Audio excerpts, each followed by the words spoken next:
Selamat datang dan selamat menikmati. Cheonhua bersama dengan tim penyerang baru saja membersihkan seluruh monster yang ada. Tapi mereka menangkap ada satu pergerakan yang menuju ke arah mereka. Ternyata sebuah Iron Golem menghampiri mereka dan ada seseorang yang mengendarainya. Orang itu turun dan memperkenalkan dirinya. Ia bernama Belius, salah satu keturunan dari original vampire yang menjadi tuan dari reruntuhan ini. Cheonhua bertanya apa tujuan Belius menghampiri mereka. Belius menjawab, dirinya akan memberikan dua pilihan. Yang pertama, mereka dapat mengikuti dirinya dengan sukarela tanpa perlawanan. Atau, ia akan menyeret mereka semua setelah dirinya memakan sebagian dari mereka sebagai camilan. Sedangkan Jin Hyuk sedang menyerap Frozen Tears yang dibantu oleh Divine Power milik Teresa.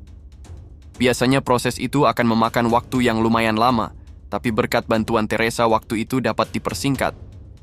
Tiba-tiba muncul notifikasi Master of the Corridor mengundang mereka untuk datang.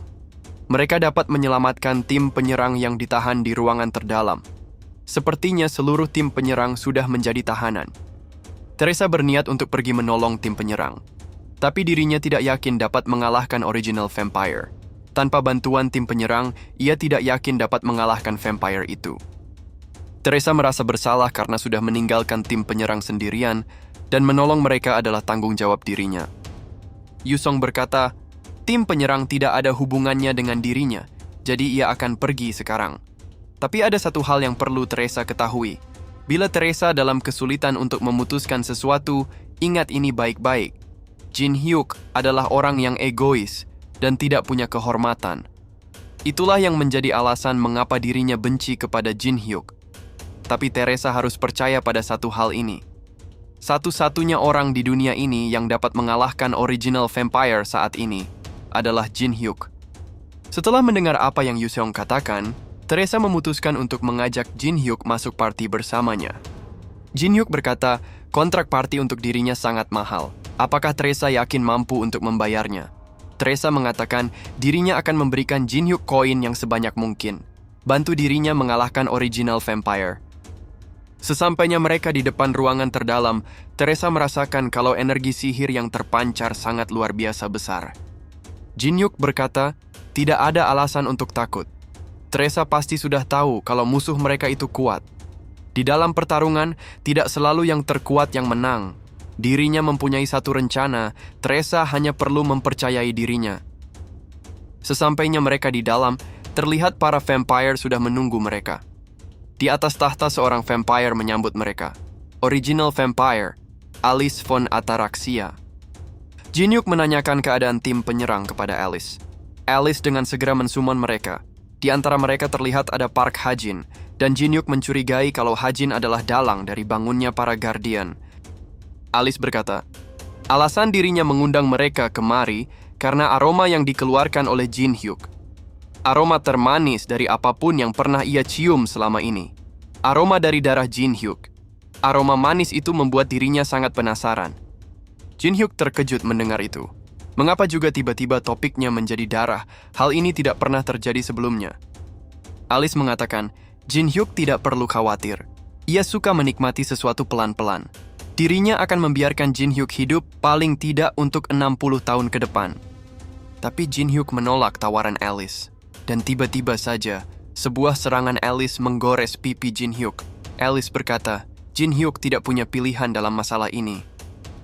Kemudian, Jin Hyuk maju dan berlutut.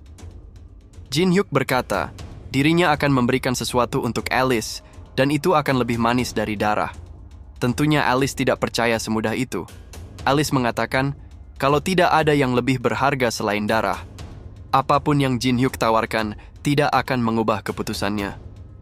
Jin Hyuk berkata, apakah Alice tidak penasaran dengan apa yang ditawarkan? Dirinya akan menawarkan kebebasan untuk Alice. Para vampire marah mendengar apa yang dikatakan Jin Hyuk. Mereka menganggap kalau Jin Hyuk hanya membual. Tapi Alice menenangkan para vampire dan berkata, sebaiknya Jin Hyuk memegang perkataannya dan bertanggung jawab. Jin Hyuk mengatakan, bila dirinya tidak yakin, ia tidak akan datang ke sini. Dirinya bernama Kang Jin Hyuk, selaku perwakilan dari Demonic Ones di tower ini. Dirinya akan membebaskan Alice dari tempat ini. The Demonic Ones, panggilan untuk mereka yang berbalik melawan kemanusiaan. Entah karena balas dendam atau kepentingan pribadi. Mereka ikut campur dan mengganggu player yang menaiki tower. Bahkan mereka bergabung dengan monster untuk melawan manusia. Alice merasa pernah mendengar mereka dan bertanya apa benar Jin Hyuk salah satu dari mereka. Jin Hyuk mengatakan kalau dirinya sudah melakukan kontak dengan kuil di lantai 27. Merekalah yang memberitahu dirinya kalau Alice ada di sini dan bagaimana cara untuk mengelabui penghalang di reruntuhan ini. Alice mengatakan, tapi dirinya tidak percaya sepenuhnya kepada Jin Hyuk. Tidak peduli Jin Hyuk seorang demonik atau bukan, siapapun dapat mengatakan omong kosong itu tanpa bukti. Terlebih lagi dirinya tidak percaya kepada orang yang pandai berbicara. Alice pun menyerang Jin Hyuk, lalu Teresa berlari ke depan dan menghadang serangan itu dengan divine power miliknya. Serangan dari Alice dapat ditahan Teresa dengan susah payah. Teresa tidak yakin akan bertahan bila diserang lagi. Alice menertawakan usaha Teresa yang setengah mati menahan serangannya. Tapi dirinya sangat benci akan divine power dan akan menyerang lagi dengan skill yang lebih kuat. Tapi tiba-tiba saja, pisau Jin Hyuk menembus tubuh Teresa dari belakang. Jin Hyuk berkata, bila dirinya akan membuktikan kalau itu tidak sekedar omong kosong. Lalu Alice memberikan Jin Hyuk kesempatan untuk membuktikan.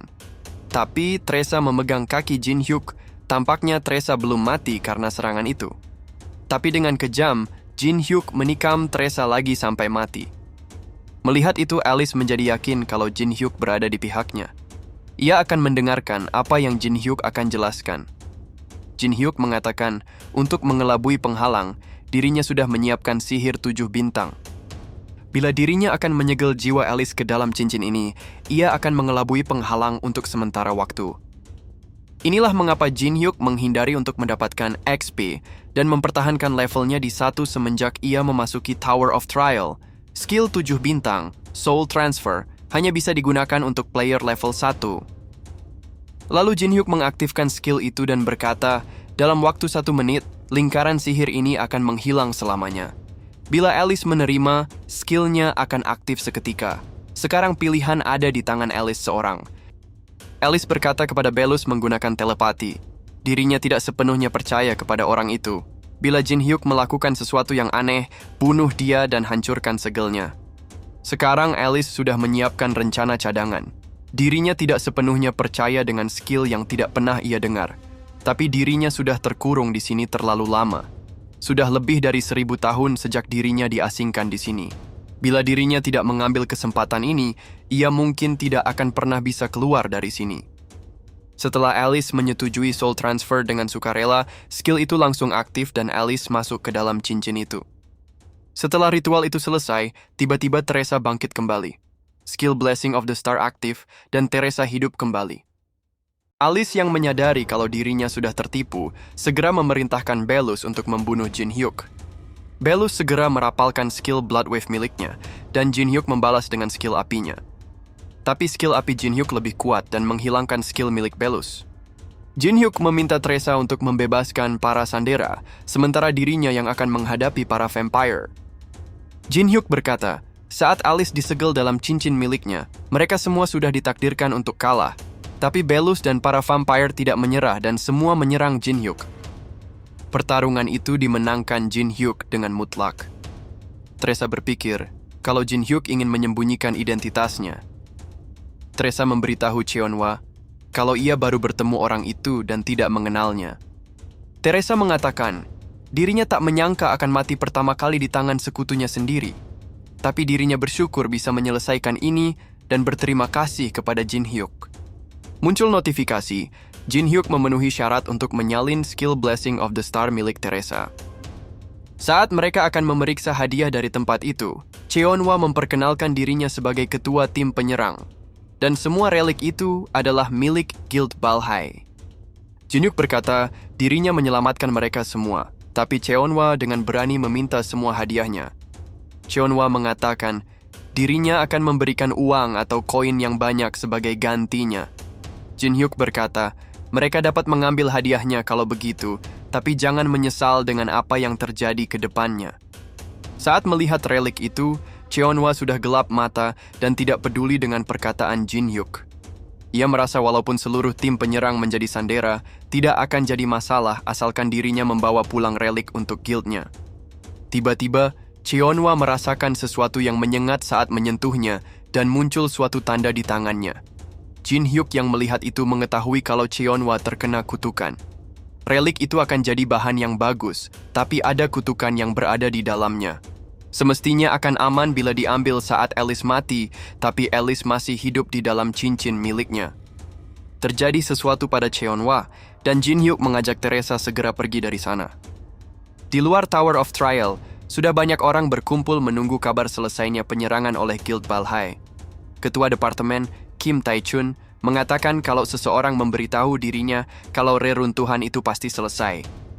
Lalu notifikasi muncul, Corridor of Corrupt sudah diselesaikan. Satu persatu para penyerang mulai keluar dari sana. Ketua tim penyerang, Cheonhwa, menjadi bahan perhatian. Cheonhwa tidak hanya botak rambutnya, tapi alis dan bulu matanya juga ikut botak. Lalu Teresa muncul dan mengatakan, bukan Cheonhwa yang menyelesaikan reruntuhan itu, tapi pria bermasker inilah yang menyelesaikannya sendirian.